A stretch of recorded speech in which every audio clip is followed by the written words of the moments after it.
السلام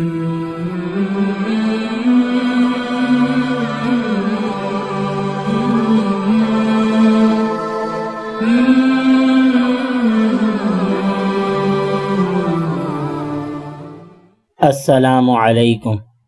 آج کی جو حدیث ہے وہ مسواک کے متعلق ہے کہ حدیث شریف ہے قال النبی صلی اللہ علیہ وسلم السواک مطہرۃ للفم ومرضاۃ للرب۔ حدیث شریف کا ترجمہ ہے کہ آپ صلی اللہ علیہ وسلم نے فرمایا مسواک منہ کو صاف کرنے والی ہے اور رب کو راضی کرنے والی ہے۔ تو اس حدیث شریف کے اندر مسواک کے دو بڑے فائدے بتا دیے گئے۔ ایک فائدہ تو دنیا کے متعلق ہے اور دوسرا آخرت کے متعلق۔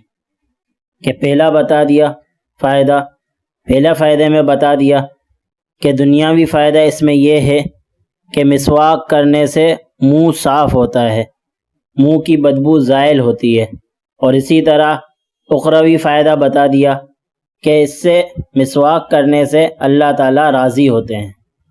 علماء کرام فرماتے ہیں کہ مسواک کرنے میں 72 فائدے ہیں، اور ان میں سب سے بڑا فائدہ یہ ہے کہ جو شخص مسواک کرتا ہے تو موت کے وقت اسے کلمے کی دولت نصیب ہوتی ہے۔